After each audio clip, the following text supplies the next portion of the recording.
What's going on, guys? Here at having a great day today, and today we are back to talk about some more Mobile Suit Gundam. We're concluding my review series of the trilogy, finishing things off with Encounters in Space. But before I get into my thoughts, I want to hear what you think of this film, so head on down to the comment section below and let me know. And while you're there, I'd really appreciate if you could leave a like on this video and subscribe if you're a fan of anime and Japanese gaming. If you like Gundam content, we're going to have a ranking of this original trilogy, and of course, what this all has been leading up to is my review of Mobile Suit Gundam Cucuruz Doans Island, which as of recording this video, I have seen, and I have my review recorded, but that will be going up in a day's time. But now let's dive into this final film in the trilogy. So I gotta say, this is an epic conclusion if I have ever seen one.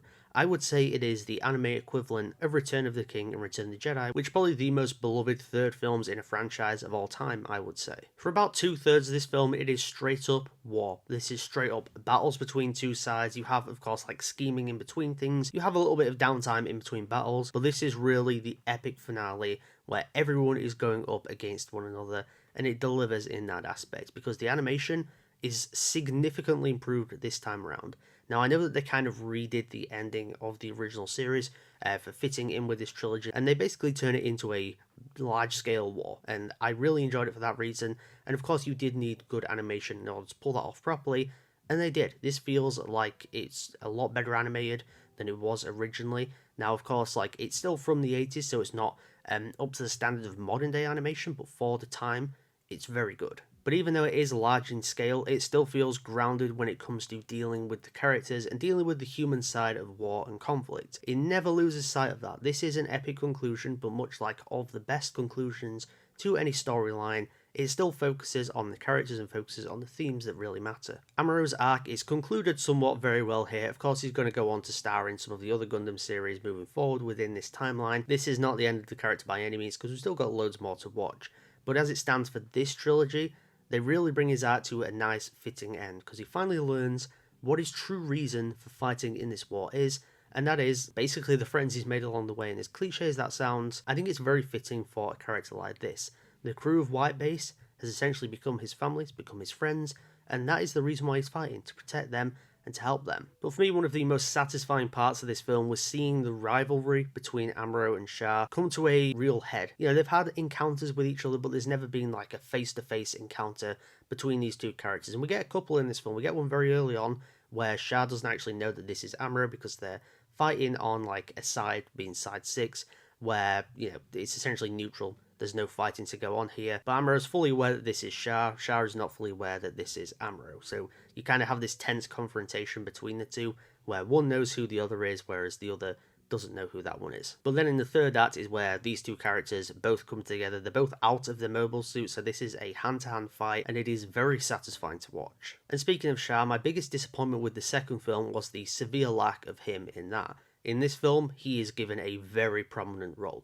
I would say he gets more to do in terms of like fleshing out his character than what Amuro does. So in some ways, I would say he is the lead character of the film. We fully dive into his reasons for fighting, his motivations as to why he has joined Zeon, and we really get to peel the layers back on what Zeon is. Char's on a revenge mission against those at the top of Zeon to avenge his and Sailor's father. We get to humanize him a bit though with his relationship with his sister and the fact that he basically just wants the best for her. And then we can't forget about his relationship with Lala, who is a brand new character introduced within this film, who plays a very big role when it comes to the character arcs of Char and Amuro. I did like the relationship between Char and Lala. I felt like it was decently fleshed out, and you get an idea that there's a lot more history behind these two characters. But when it comes to Amuro and Lala's relationship, there wasn't enough to warrant a true connection between these characters, to the point that it severely impacts Amuro as a character. Spoiler alert, I guess, Lala does end up dying, killed by Amuro accidentally when Amuro is going for Char. And towards the end of the film, Amuro's deciding whether he's going to die alongside with her and go into the afterlife with her, or whether he's going to stay with everyone else. And for me,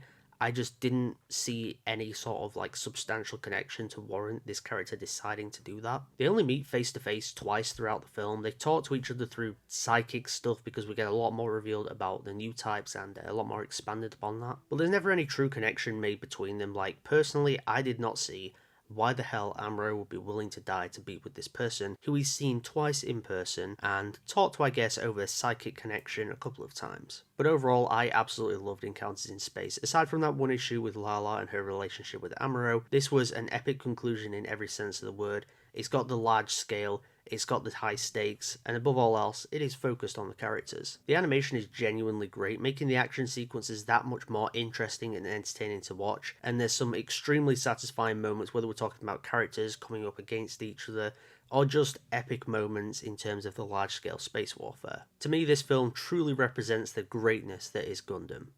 So with all that in mind, I'm going to give Mobile Suit Gundam 3 Encounters in Space an A. Before I do get out of here though, I'd really appreciate if you could leave a like on this video. Also subscribe if you're a fan of anime and Japanese gaming and you want to see more Gundam content in the future.